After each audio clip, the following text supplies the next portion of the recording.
movie begins as we learn about the ID7, or Red Eye virus, which is rapidly spreading worldwide. The virus does not kill its host, but rather infects neural pathways, causing them to act out their darkest impulses, like the desire to kill. One of the first Red Eye carriers was Neville Reed, who committed the first known murder while infected with the virus. His lawyers, however, were able to prove his innocence, arguing that one is not responsible for their actions while under the influence of ID7. Next, we meet our protagonist, Derek Cho, who is a lawyer at a company called TSC. He began as a humble employee and worked tirelessly to achieve levels of success that his family had never seen. Despite his efforts, he was never rewarded, until he discovered a loophole in Neville's case and successfully secured his acquittal for murder. This victory finally resulted in a significant promotion and a coveted corner office. However, as he continued climbing the corporate ladder, he gradually began to lose his inner values. One morning, when Derek arrives at his office, he meets with a borrower named Melanie, who is facing eviction due to late payments. She pleads for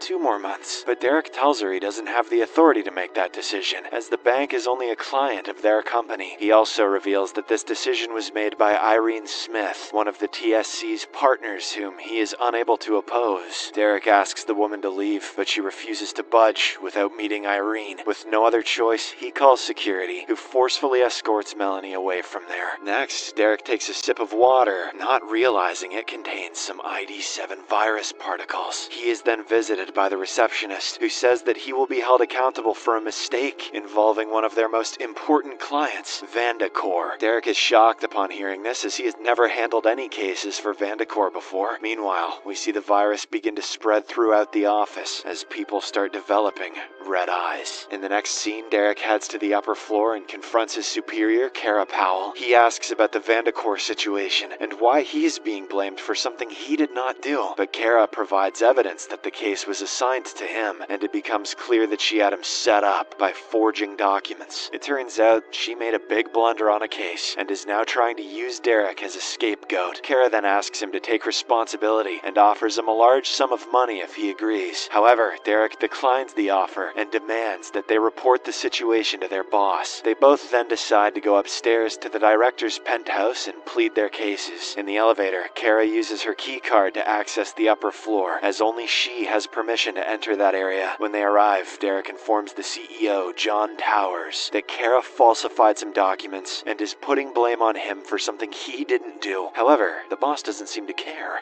"You're a little peon bitch," and tells him to leave, stating he needs to speak with Kara alone. Upon hearing this, Derek feels hopeless, but has no choice but to leave. He then stops by his friend Ewan's office and begins complaining about Kara. Ewan is outraged that he would go directly to the CEO without a proper strategy. He advises Derek to call Kara and try to make a deal, but the latter reveals that she had already offered him a deal, which he turned down. At this point, Kara shows up and informs Derek that he has been fired. He can now go pack his belongings and get the hell out of here. A shock Derek states that he will take the case to the board of directors, but Kara just mocks him as she rubs her red eyes. Meanwhile, John Towers attends a meeting with his 9 partners and proposes that Derek be fired for his mistake in the Vandacor case. All of the partners unanimously vote in favor of this, after which the head of human resources, Lester McGill, takes over. Yay! It's Lester time! Lester then visits Derek's office and requests that he sign some documents to receive his severance pay. The latter goes through the documents and comes across a statement in which he admits full responsibility for the mistake. Derek realizes that signing this will disbar him and prevent him from working for a reputable company in the future. Desperate, he pleads with Lester for help, knowing that the board members listen to him. However, Lester refuses to get involved, claiming that it is none of his business. Derek still refuses to sign, so a guard shows up to escort him out of the building. At this moment, a SWAT team shows up outside and quarantines the entire building. This means that Derek can't leave, and neither can anyone else. The head agent then video calls calls John's meeting office to inform him that the ID7 virus has been detected in the building. Therefore, an antidote has been released into the building's ventilation system, which should eliminate all traces of the virus within 8 hours. The agent further announces that no one is permitted to leave, and the building is now officially quarantined. Everyone is advised to stay calm, as the infected individuals will exhibit violent behavior and drastic mood swings. Meanwhile, inside the building, all the employees begin to act aggressively and randomly attack each other. Derek then decides to take advantage of the situation and visit the penthouse floor to meet with the board of directors. However, as soon as he enters the elevator, he is dragged outside by security officers. The security head, Colton, then begins brutally beating him up. It turns out John sent the security team because he suspected Derek was coming to kill him. The lawyer tries to explain that he just wanted to beg for his job back, but Colton doesn't believe him. At this moment, Ewan bursts onto the floor and tries to help his friend, but unfortunately, Colton shoves him against a wall, and his head is impaled on a nail, killing him instantly. Derek is devastated by the turn of events, but before he can do anything, Colton knocks him out with brass knuckles. Sometime later, he wakes up in his storeroom and notices that Melanie is also there. She immediately smacks him in the face. Smack. And the lawyer responds with his own blow. After a brief scuffle, Derek suddenly suggests they join forces and head to the penthouse together. He claims that she will find Irene Smith there, the woman who evicted her. Melanie initially refuses to trust him, but after careful consideration, she decides to take the chance. Next, Derek gets to work and improvises a makeshift telephone using a rope, a board, and a phone. He then contacts Vandecor's director, and also includes John in the conference call. During the call, Derek exposes the truth about how his company mishandled Vandecor's case, costing the client millions of dollars. He also describes how his superiors refused to accept responsibility and instead used him as a scapegoat to cover it up. After hearing all of this, the director of Vandecor becomes enraged and immediately terminates the partnership with TSC. He tears down the contract paper during the video call before finally hanging up. This infuriates John, so he orders a group of security officers to kill Derek immediately. However, our hero has already anticipated this beforehand. As soon as the guards enter the storeroom, Melanie distracts them, and Derek knocks them out. The duo then arms themselves with various tools as makeshift weapons, and begins their journey upstairs. Derek explains to Melanie that they can only get into the penthouse with a special key card, because the elevator operator is not giving out codes. Their plan requires them to first go to Lester.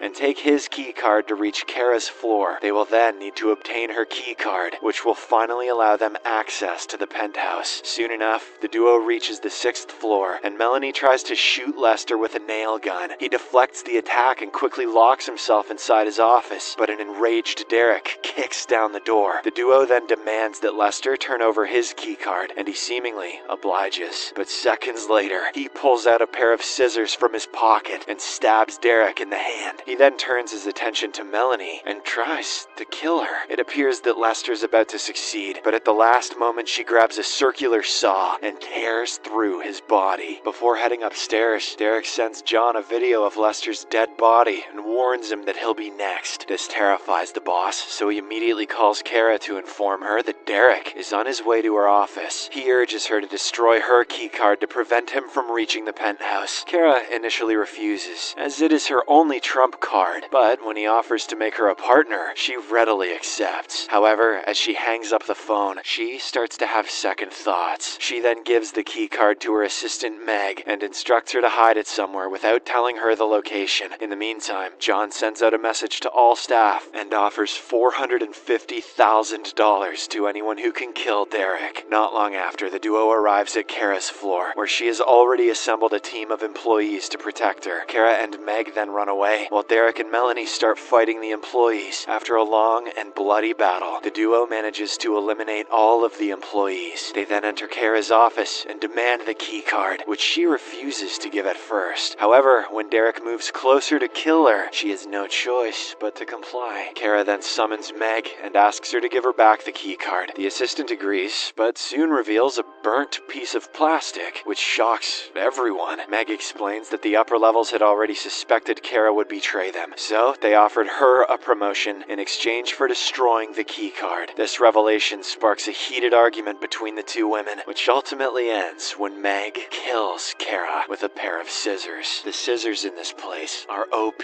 Now that Kara and her keycard are gone, the two approach the IT guy, Ray, and request his help in hacking Irene Smith's computer. Ray happily agrees and sends a virus to the old woman, who downloads it without suspicion. The virus quickly deletes all of her computer's data, but Ray manages to save a backup before it is erased. After this, Irene calls Ray, but it is answered by Derek, who informs her that her computer has been hacked. He demands that she come downstairs to hand over her keycard if she wants her data back. Worried, Irene approaches John and informs him that she's going downstairs. He obviously opposes this, but she reassures him that she has a plan. Soon, Irene meets the duo in a conference room where she tries to search for a hidden gun under the table. However, it turns out that Derek has already found the gun. Irene then hands over her keycard and requests a copy of her hard drive, but Melanie insists that she also sign her mortgage. In response, the old woman laughs and states that even if she signs it now, she can later claim she was under the influence of the virus to have it invalidated. Upon hearing this, Melanie gets so angry that she smashes the laptop containing all of Irene's data. She also asks Derek to leave, saying she will deal with the old woman alone. However, as Derek tries to leave, he is ambushed by Colton, who had been waiting just outside the door. Meanwhile, inside the room, the two women engage in a heated fight, with Melanie eventually gaining the upper hand. She is about to kill Irene when the latter suddenly reveals that the keycard is useless without an access code. On the other hand, Colton takes out a pepper spray canister and prepares to burn Derek's eyes. However, our hero collects the liquid in his mouth and spits it directly into Colton's face, causing the man to scream in pain and retreat. After this, Derek demands the access code from Irene, but she offers to give it only if he hands over Melanie. The woman is furious at Melanie for destroying all her data and wants revenge. With only 25 minutes left in the quarantine, Derek makes the tough decision to betray his new friend. He then immediately punches Melanie and ties her to a chair. She accuses him of being a traitor and curses at him, but he simply kisses her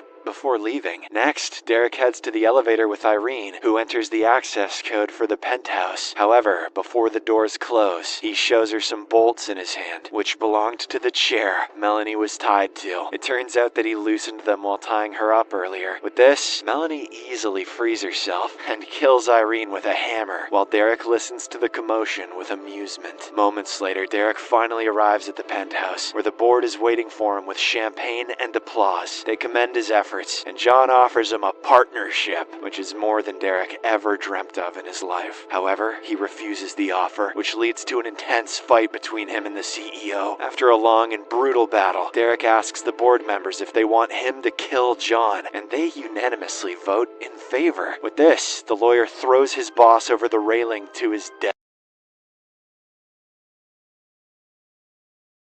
Just as the quarantine is lifted. After the chaos subsides, Derek finally approaches the 8 board members and explains his situation. They offer him the position of the next CEO, which he accepts without hesitation. As his first task, he extends Melanie's loan, after which he immediately informs the board that he is quitting. In the final scene, a few days have passed, and the CDC announces that they have finally developed a vaccine after what happened at TSC. We then see Derek and Melanie smiling at each other while painting peacefully